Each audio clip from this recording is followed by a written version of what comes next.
여러분들은 여의도 하면 어떤 생각이 떠오르시나 모르겠어요.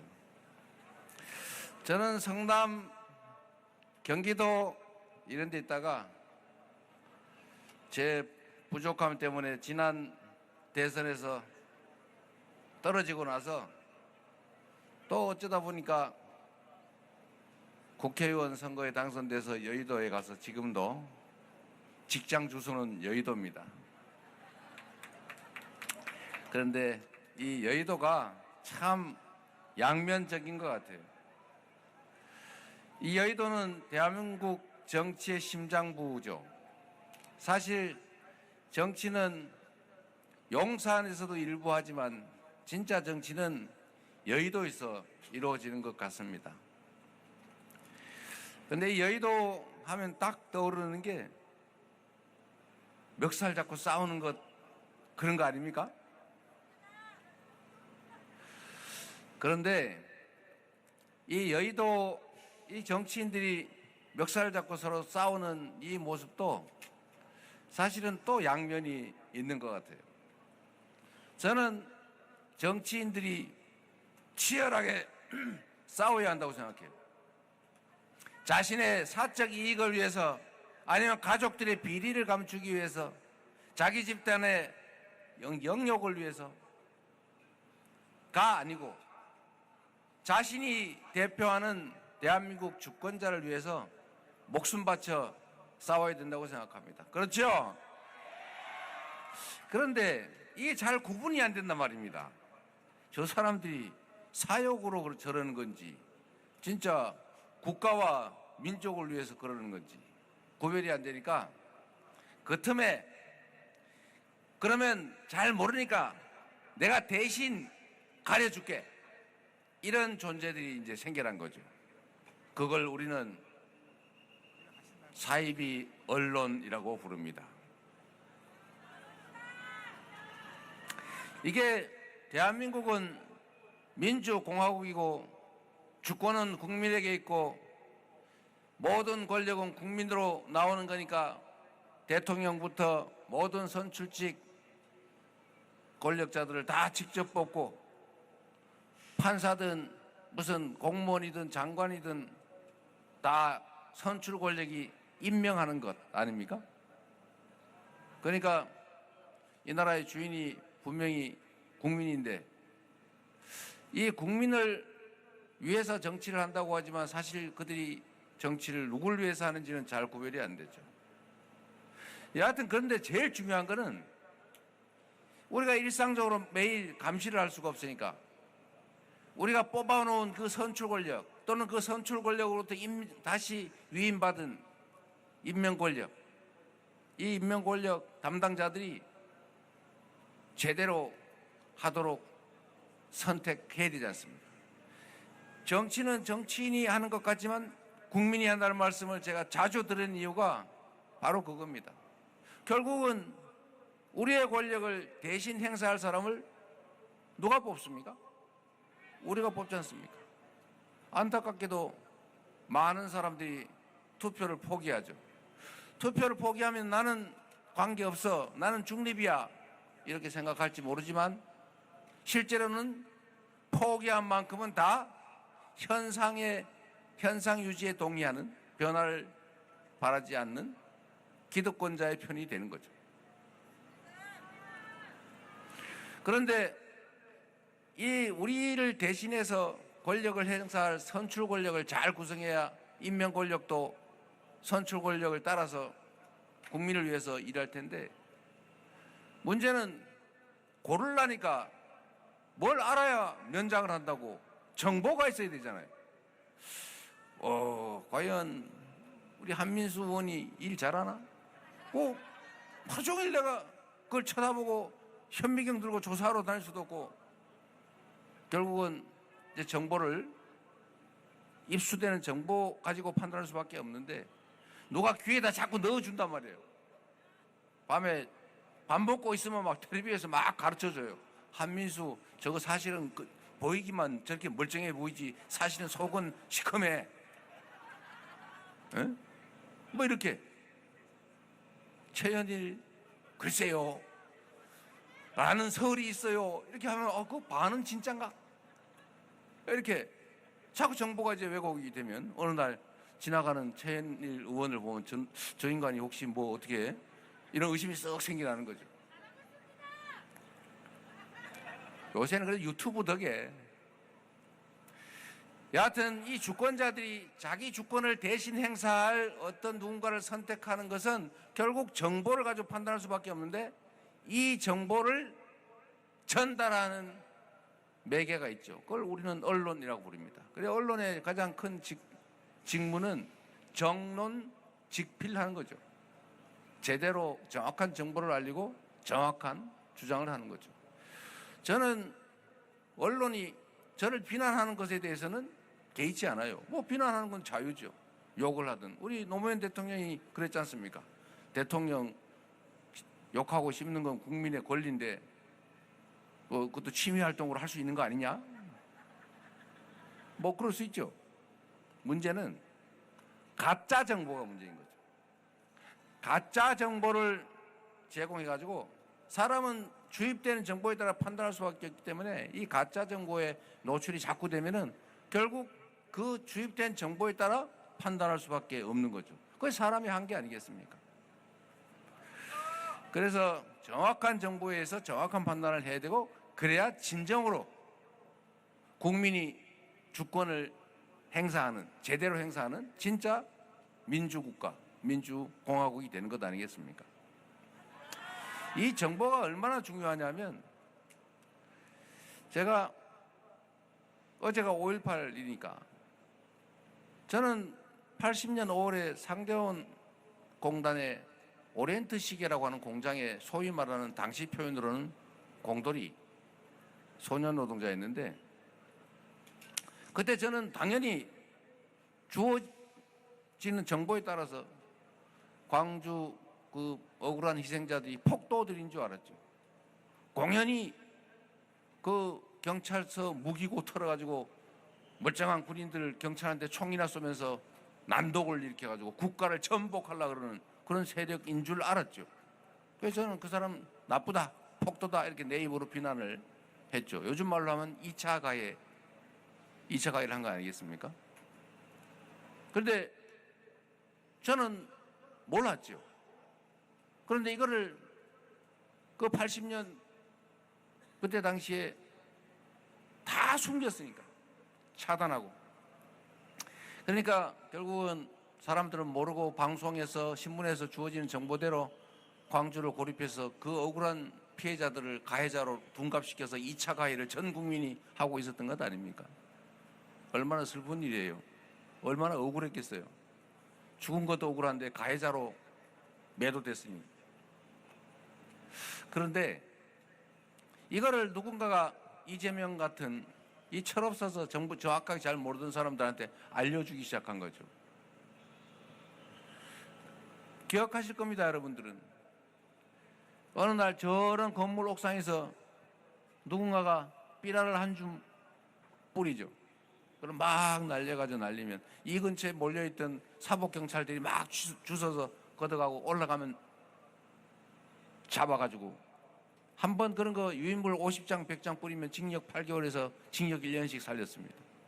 그걸 감수하고 그날 밤에 그 전날 밤에 몰래 지하실에 모여가지고 철필로 긁어가지고 거기다 검은 먹물 발라서 유인물 찍었지 않습니까?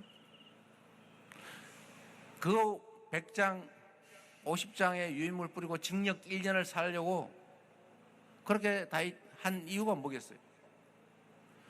모르는 사람들한테 정보를 알려주려고. 그래서 저 같은 사람이 처음에 광주 민주화운동 그 사진 유인물을 보고 처음에는 이것들이 또 거짓말한다 이 빨갱이들이 이러다가 2번 보고 아닌가? 3번 보고 진짜인가 본데? 4번째 보고 이런 나쁜 얘기 새끼들이. 그래서 제가 제 인생을 바꿨어요. 미안하기도 하고 억울하기도 하고 한심하기도 하고 저 자신이 말이죠. 거기 속아가지고 그 억울한 사람들 내 입으로 욕을 했으니. 그래서 제 인생을 통째로 바꿨어요. 처음엔 판검사에서 그냥 배 두드리고 소위 큰 소리 뻥뻥 치고 룸사롱 접대 받으면서 살라 그랬죠. 그런데 그거 다 접고 그냥 동네 내가 일하던 성남 노동 현장으로 돌아가서 노동인권 변호사로, 그 다음에는 시민운동가로 시립병원 설립운동하다가 두 번째 구속될 뻔해가지고 에이 이러니 내가 직접 시장 돼서 내가 내 손으로 하자 이래가지고 정치를 시작했습니다.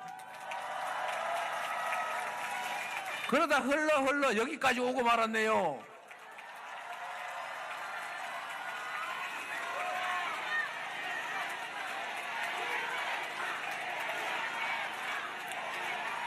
제가 어제 광주 가서도 그저께죠. 이 말씀을 드렸어요. 어제군요. 결국 이 한강 작가라는 분이 참 잘 표현했던데 제가 앞으로 평생 써먹을 것 같아요. 과거가 현재를 도울 수 있는가? 죽은 자가 산 자를 구할 수 있는가? 그 질문에 대한 답으로 소년이 온다. 광주 5.18 항쟁으로 피살당한 한 소년의 이야기. 그걸로 노벨 문학상을 받았죠. 그 핵심 질문, 그 질문에 대한 답이 저는 이번 12월 3일 밤 우리 대한민국 국민들이 시작한 빛의 혁명이라고 생각합니다. 광주에서 그 학살당한 수백 명 영령들이 오늘의 대한민국 국민들을 살렸죠. 80년 5월 광주의 역사가 2024년 대한민국의 현재를 살렸고, 이제 우리의 이 빛의 혁명을 통해서 다시 우리 후손들을, 대한민국의 국민들을, 미래의 국민들을 우리가 구하게 될 것입니다. 우리는 바로 그 역사의 증인들 아니겠습니까? 지금은 내란도 계속 중이고 혁명도 계속 중입니다.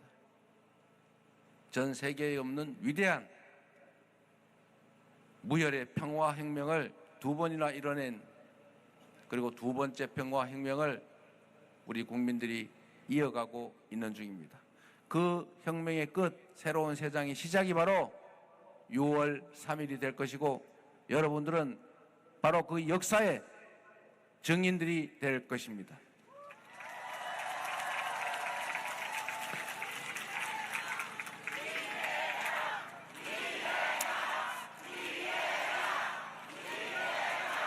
다시 돌아가서 정보란 사람들의 판단을 하게 하는 토대죠. 그래서 이 정보를 전달하는 기능은 정말로 중요합니다. 그래서 언론을 우리는 입법, 사법, 행정에 이은 제4부, 제4의 권력이라고 인정하고 보호합니다. 언론이 굴곡되면 정보를 왜곡하고 정보를 차단하고 가짜 뉴스를 퍼뜨리고 주권자의 판단을 왜곡하면 그 나라 민주주의가 왜곡되고 그 나라 민주공화정이 망가진다. 그래서 여러분, 원망하고 있을 게 아니라 이제는 저 건물 위에서 징역 1년을 각오하고 유인물 50장을 뿌리는 그 민주화 투쟁 선배들, 거기는 따라가지 못하더라도 트위터라도 하나 쓰고 포털에 좋아요 한번 누르고 댓글도 한번 쓰고 주변에 소문도 내고, 김대중 대통령이 말씀하신 것처럼 할 일이 없다면 담벼락이 되고 고함이라도 질러야 되는데 우리는 손가락이라도 쓸 수 있으니 행동합시다, 여러분.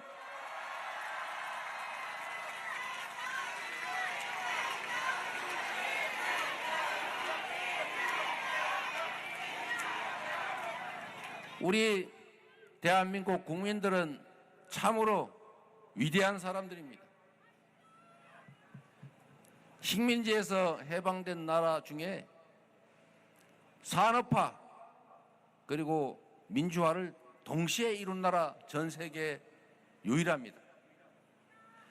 무혈의 평화혁명을 현실의 권력자를 피 한 방울 흘리지 않고 누구 한 사람 꼬집히지 않고 어느 가게 유리창 하나 깨지지 않고 권좌에서 끌어내리는 이 위대한 국민들, 세계 역사에 자랑할 위대한 국민들이고 위대한 주권자들 아닙니까?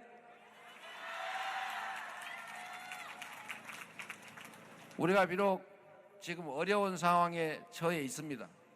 경제적으로도 파탄나고 민생은 죽을 지경이고 한반도 이 지정학적인 리스크 위험이 큰 나라에서 평화를 추구해도 부족할 판에 강대강 대치를 이어가다 결국은 언제 전쟁 날지 모르는 그런 위험 국가로 전락했죠.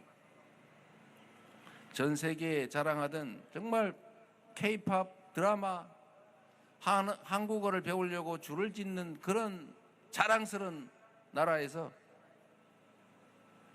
쿠데타라니 얼마나 놀랬겠습니까? 그랬다는 거 아닙니까? 전 세계에서 코리아에서 마셜로우 계엄령 군사 쿠데타가 벌어졌다 이러니까 오 다행이네. 드디어 북한 체제가 무너지는 거야. 북한에서 쿠데타는 줄 알았다는 거죠. 그런데 아니 노스가 아니고 사우스. 그래서 또 놀랬다는 거 아니에요. 설마. 그런데 전 세계에 이런 과정을 거친 나라들이 상당히 많습니다.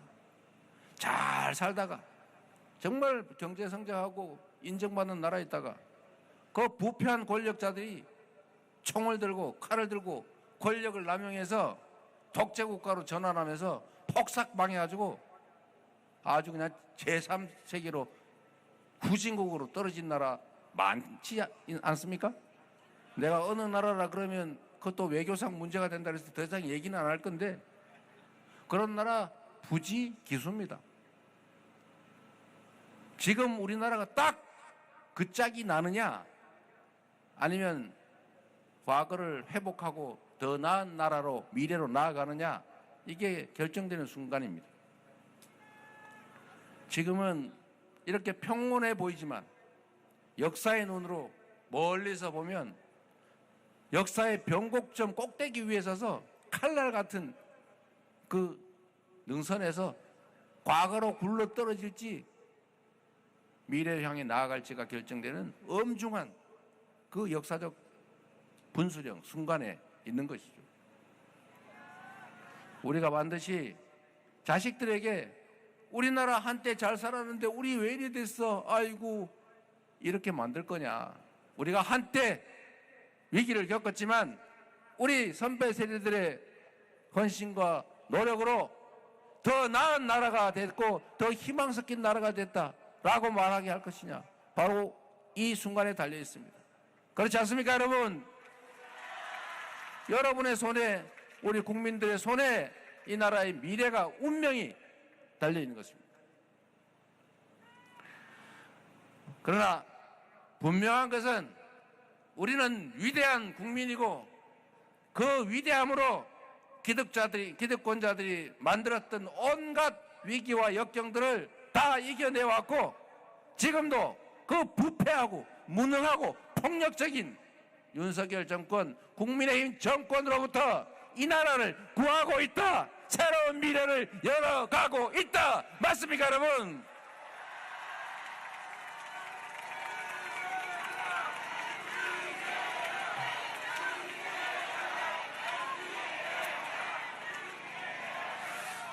그래서 여의도 얘기를 조금만 더 하면 이 여의도에서 싸우는 사람들을 여러분은 그 언론이 자기들의 이해관계 때문에 자신들의 이익 때문에 제대로 가려주지 않고 권력을 사적 목적으로 남용하는 자와 권력을 공적인 취지에 맞게 제대로 행사하려는 그 대리인들은 부딪히게 돼 있어요. 부딪히면 아이고 둘 다 똑같은 애 외면하지 말고 왜 싸우나를 보고 누가 잘못인가를 보고 잘한 자에게는 상을 주고 못한 자는 벌을 줘서 신상필벌하고 쌀과 돌을 골라내야 됩니다. 그래야 더 나은 세상이 만들어지죠. 그래야 국민을 위해 일하는 사람이 존중받고 그래야 그들이 국민을 위해서 최선을 다하게 되는 겁니다. 그렇지 않습니까, 여러분? 정치는 나쁜 거야. 싸우는데 백로 가까이 가지 마라, 이런 말에 절대 넘어가면 안 됩니다. 싸우면 싸울수록 왜 싸우나 들여다보고 그중에 악의를 가지고 반칙을 하고 선량한 국민의 대리인들에게 부당한 공격을 가하는 자들을 꼭 가려내서 엄중하게 책임을 물어주시면 그들이 국민을 위해서 충성하는 충직한 일꾼으로, 대리인으로 제자리에 서 있게 될 것입니다, 여러분.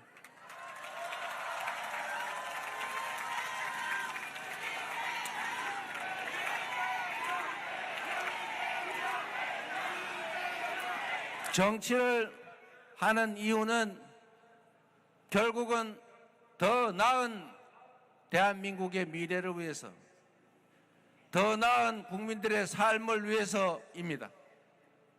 그게 정치의 최종 목표 아니겠습니까? 그리고 지금 우리가 해야 될 일은 무너져버린 경제, 민주주의, 신뢰 다시 회복하고 다시 지속적인 성장의 길을 가는 것입니다. 그래야 기회가 늘어나고, 기회가 늘어나야 우리 국민들이 서로 싸우지 않고 협력할 수 있고, 그래야 미래가 있고 희망이 있는 것입니다. 그래야 자식들도 낳고 내 자식은 나보다는 더 잘 살겠지, 오늘보다 내일은 더 낫겠지, 그런 생각할 수 있는 세상이라야 비로소 희망을 가지고 살 것 아니겠습니까? 그런 세상을 우리가 만들어야 되겠죠. 회복과 성장을 우리가 반드시 이뤄내야 합니다. 그리고 거기에 더해서 우리 국민은 위대한데 이 정치인들은 이재명도 싸우지만 누가 잘했는지 제가 얘기하면 믿지도 않을 거고 괜히 자기 자랑하는 것 같으니까 말 안 하겠지만 여러분이 정확하게 그들이 왜 싸우나를 봐서 국민을 위해 더 잘 싸울 선의를 가진 충직한 일꾼, 유용한 도구들을 잘 선택해 주시라는 말씀을 드립니다. 정치인들이 싸우더라도 주권자인, 나라의 주인인 국민들이 편 나눠 싸울 필요는 없지 않습니까? 우리 정치인들이 이렇게 파란색 입고 다니고 빨간색도 살짝 집어넣고 노란색 왔다 갔다 해도 국민들까지 나는 무조건 빨간색, 나는 무조건 파란색, 나는 무조건 노란색 이렇게 편갈라 싸울 필요가 없다. 싸워서는 안 된다, 그 말입니다. 맞습니까? 그거를 멋있게 통합이라고 하지 않습니까? 대통령이 뭡니까? 대왕입니까? 통치자입니까? 아니죠. 국민을 크게 통합한 우두머리, 내란 우두머리가 아니고 국민 통합 우두머리.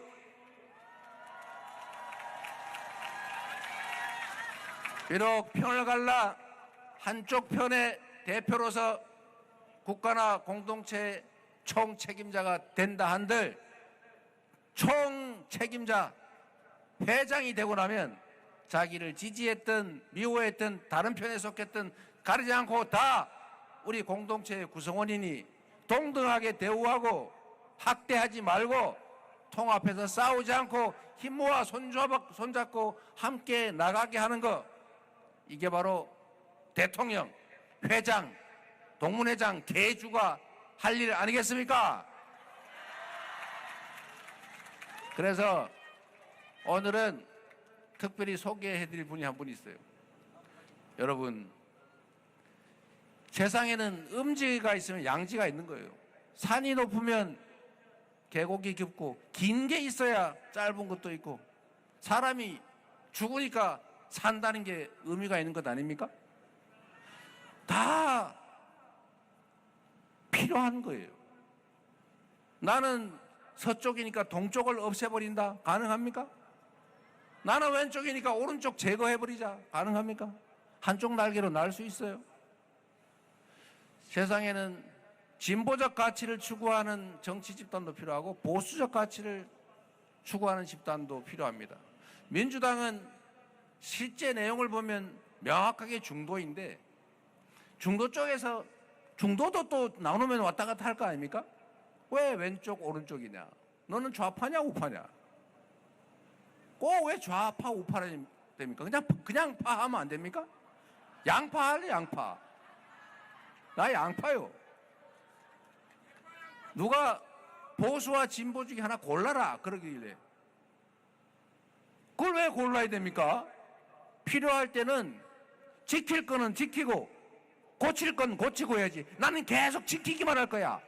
나는 고치기만 할 거야. 이러면 살림이 되겠습니까? 보수적 가치도 필요하고 진보적 가치도 필요하죠. 정치는 현실인데. 그러나 보수적인 가치에 주로 관심 갖는, 진보적 가치에 주로 관심 갖는 게 선의의 경쟁을 한다면 바람직하죠. 진보적 가치를 추구하다가 보수적 가치도 필요하면 쓰는 거고, 진보적 가치에 집중하다가 보수적 가치도 필요하면 쓰는 거 아닙니까? 그런데 이 대한민국은 진보와 보수가 합리적으로 경쟁하는 사회가 아니에요. 국민의힘이 저게 미안하지만 우리는 보수 정당이라고 막 부르는데 저는 거기 동의할 수 없어요. 원래는 보수를 참칭하는 극우, 퇴행 세력, 이해 집단, 이익 집단이었는데 요즘은 보수를 참칭하지도 않아요. 아예 원래 우리는 극우야. 우리는 원래 소구야. 원래는 우리 이해관계 집단이야. 나라 살림 필요 없어. 국민 상관없어. 우리만 먹고 살면 돼. 아예 대놓고 이러지 않습니까? 헌정 질서를 파괴하는 보수 봤습니까? 법률을 지키고 헌법을 지키는 것이 가장 중요한 보수의 가치인데 헌법을 파괴하고 국민을 살상하려고 하던 그 정권이 무엇인 보수입니까?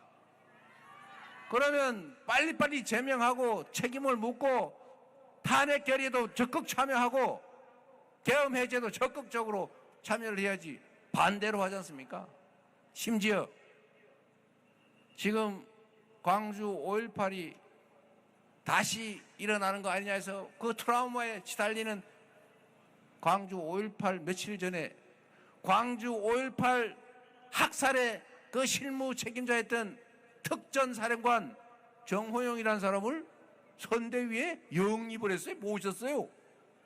이거 장난치는 겁니까? 우롱하는 겁니까? 제정신 아니거나 아주 나쁜 사람들이죠. 여러분, 정상적인 보수 정당이라고 할 수 없다. 빨리 정신 차리고 제대로 된 보수의 자리로 돌아오기를 바라는데 당분간은 쉽지가 않을 것 같아요. 그래서 우리가 그 역할까지 같이 해줘야 되겠어요.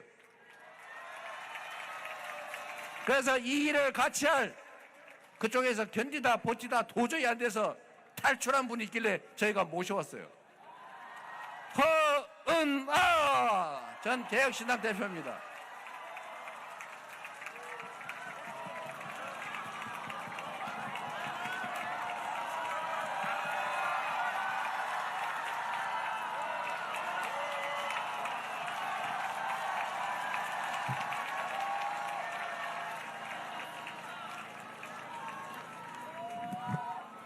제가 우리 허은하 대표가 여기저기 풍찬노숙하면서 고생하길래 제가 꽤 오래전부터 모시려고 했는데 좀 늦어졌어요. 우리 허은하 전 개혁신당 대표 그리고 국민의힘의 수석 대변인? 네, 맞습니다. 네, 수석 대변인도 하셨고 제대로 된 보수의 가치를 우리 더불어민주당 안에서 실현해 가시기를 바랍니다. 한 말씀 듣도록 하겠습니다. 네, 소개 감사합니다. 안녕하세요. 저는 영등포 청과시장의 맏딸이자 전 개혁신당의 당대표 허은하입니다. 대한민국의 미래를 걱정하는 사람으로서 저는 오늘 이 자리에 이재명 후보를 지지하고자 나왔습니다. 저는 누구보다도 오랫동안 보수에 대해서 고민했던 정치인입니다. 국민의힘에서 그리고 개혁 보수를 희망하며 이준석 후보와 제3당을 창당하기도 했습니다. 배지를 떼가면서 그를 믿었고 그렇게 확실한 새정치를 설계해보자 했었습니다. 그런데 여러분이 아시는 것처럼 그 길의 끝은 너무나 실망스러웠고 좌절이었습니다. 국민의힘도 개혁신당도 결국 가짜 보수, 가짜 개혁이었습니다. 그래서 저는 오늘 이 자리에 새로운 방향을 제시하고자 나왔습니다. 사실 여기까지 나오는 데 너무나 큰 용기가 필요했습니다. 두렵고 많은 고민이 있었습니다. 박수 감사합니다. 그런데 제가 이 자리에 나올 수 있었던 이유는 첫째, 국민 여러분께서 내란 종식에 대한 목소리를 끝까지 내주셨기 때문입니다. 그리고 둘째, 이재명 후보가 일관된 리더십을 보여줬기 때문입니다. 이재명 후보, 당시 당대표는 사실 제가 반대쪽에 있는 대표임에도 1년 동안 같은 태도와 배려, 그리고 실행력을 보여줬습니다. 저는 그것이 진짜 포용의 리더십이라고 믿습니다. 그래서 이 자리에 나왔습니다. 이재명 후보는 분열이나 혐오를 말하지 않습니다. 통합과 책임을 말합니다. 지금 대한민국이 위기인데 지금 필요한 리더는 책임감, 실행, 그리고 준비된 대통령 아니겠습니까? 더군다나 이곳 영등포는 저에게는 고향과 같은 곳입니다. 이 의미 있는 곳에서 제가 이재명 후보의 손을 잡고 여러분께 이렇게 인사드리는 것은 어쩌면 저에게도 역사적인 그리고 정치적인 전환점이라고 생각합니다. 영등포 시민 여러분, 그리고 서울 시민 여러분, 저와 함께 같은 길을 걸어가 주십시오. 가짜 개혁이 아니라 진짜 개혁, 무책임이 아니라 책임 있는 정치, 그리고 무례한 무능력이 아니라 겸손한 유능함에 저는 선택을 하려고 합니다. 뺄셈 정치를 하지 않고 덧셈 정치를 하는 후보 누굽니까?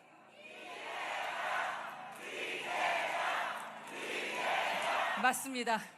이재명 후보께 저 부탁드립니다. 진짜 정치, 진짜 개혁, 진짜 국민만 바라보는 대한민국 꼭 보여주시겠습니까?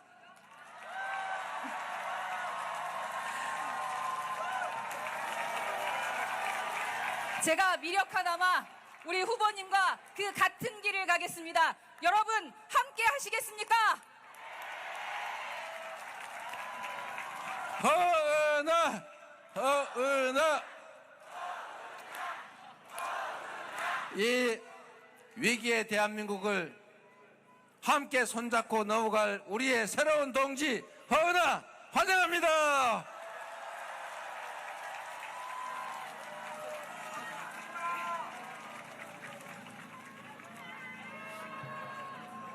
네, 되는 집은 다르죠? 우리 자신감을 가지면 좋겠습니다. 지금까지와는 완전히 다른 정치도 한번 해봅시다. 권력을 가졌다고 내가 100% 갖겠다고 하면 나머지는 전부 다 집으로 가야 되는데 그거는 정치가 아니라 전쟁이죠. 내가 51%의 주도권을 가지면 됩니다. 서로 존중하고 역할을 인정하고 차이를 조금씩 줄여나가는 것, 그리고 줄여 나가다가 도저히 안 되는 지점에 이르면 그 중간 어디선가를 정해야죠. 그게 국민이 맡긴 권력의 기능 아니겠습니까? 오로지 합의 안 되면 아무것도 못하는 그런 일은 있어서는 안 됩니다. 그럴 거면 뭐 하려고 투표합니까? 소수 다양한 입장을 최대한 존중하고 함께 해야죠. 제가 계곡 정비한 얘기했더니 꼬투리 잡아가지고 이상한 소리 하던데 똑같습니다. 그들도 권리금 주고 몇 억씩 몇십억씩 주고 들어왔는데 대한민국 정부 수립 이래 한 번도 단속 강제 철거 당하지 않고 지금까지 버텼는데 앞으로도 영원 무궁토록 버틸 걸 전제로 수억씩 돈 주고 샀는데 그거 철거하고 나가고 싶었겠어요. 그러나 끊임없이 설득하고 대안을 만들어 제시하고 상응하는 보상을 하고 그리고 모두가 크게 손해보지 않는 선에서 합의하고 그래도 안 되면 국민이 맡긴 번안으로 강제로 정리하면 되는 거죠.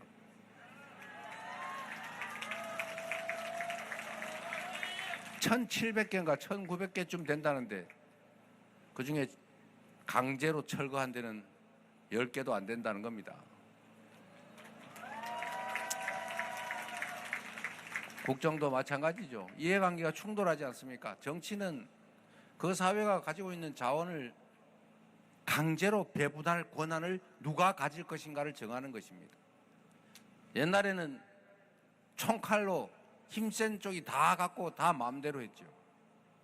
그러나 이제는 국민의 투표로 그걸 누가 최종적으로 배분할 권한을 가질지를 정하는 것입니다. 그렇다고 이긴 사람이 싹 다 가지고 진 쪽은 싹 다 배제하고 절대로 그렇게 하면 안 되죠. 그건 전쟁이지 정치가 아닙니다. 그리고 서로 존중해야지요. 없앤다고 없어집니까? 없앤다고 없어지지 않는 게 편입니다. 양지가 음지를 없앨 수 없는 것과 같은 이치죠. 우리는 누구처럼 나를 반대했던 사람 또는 집단이라고 해서 그 뒤를 쫓아다니면서 뒤를 파고 가혹하게 뭔가를 털어서 억울한 죄 뒤집어 씌워서 보복하고 그런 거 하지 않습니다. 첫 번째로 그럴 시간이 없어요.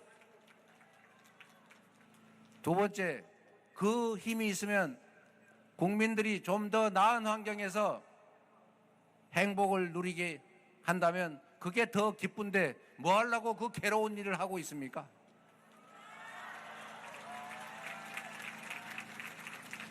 저는 사람은 누구나 그렇지 않습니까? 자기가 행복하기 위해서 행동하죠. 남들한테 뭘 막 주면 좋은 사람이 있어요. 남들을 두들겨 패면서 쾌락을 느끼는 사람도 있어요. 다른 사람들 거를 마구 뺏으면 즐거운 사람도 있어요. 다른 사람이 고통받는 걸 보면 즐거운 사람도 있지요. 특이한 사람들도 많습니다. 그러나 저는 저로 인해서 다른 사람 다수가 행복해하는 걸 보면 그때 제일 행복해요. 제 인생에서 가장 행복했던 때를 얘기하라면 언제나 저는 성남시장 때 가장 행복했다고 얘기합니다. 실제로 그렇게 생각돼요. 지금도 많은 분들이 저를 기억해 주시죠. 지금 여기 또 보면 나 성남 살았어요. 또 성남 사는 사람 아는 사람 있어요. 나 성남 가봤어요. 이런 사람도 있어요. 그런 분들을 보면 저는 행복해요. 이 5,200만이 살아가는 대한민국에서 우리 5,200만 국민들이 서로 존중하고 인정해주고 서로 웃으면서 적절히 서로의 역할을 나누고 힘을 모아서 함께 지금보다는 더 나은 세상을 조금씩 만들어가는 그런 희망 섞인 세상이라면 모두가 행복하고 전부는 아니겠지만 많은 사람들이 희망을 갖고 살 것 아닙니까? 그런 세상을 만드는 것이 우리가 원하는 것이고, 그런 세상으로 우리 국민들이 행복을 느낀다면 그게 저의 가장 큰 행복입니다. 그래서 이재명 또는 그 주변을 많이 괴롭혀서 불안하신 분들, 오늘부터 발 뻗고 주무시도록 하십시오.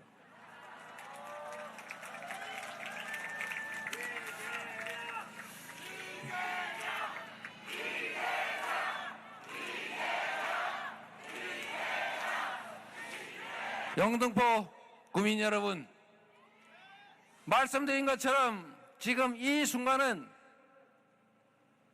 미래에 누군가가 이 사진을 볼 때 바로 대한민국이 퇴행의 위협을 이겨내고 희망의 미래를 선택한 그 결정적 역사적 순간이다, 이렇게 말할 것입니다. 그렇게 말하도록 우리는 만들어야 합니다. 우리는 그렇게 할 수 있는 사람들입니다. 맞습니까? 더 나은 세상을 향해서, 더 희망 있는 세상을 향해서 함께 나아갑시다. 그 길 맨 앞에 제가 서겠습니다. 지금은 변화가 필요할 때입니다. 희망을 새롭게 만들어야 될 때입니다.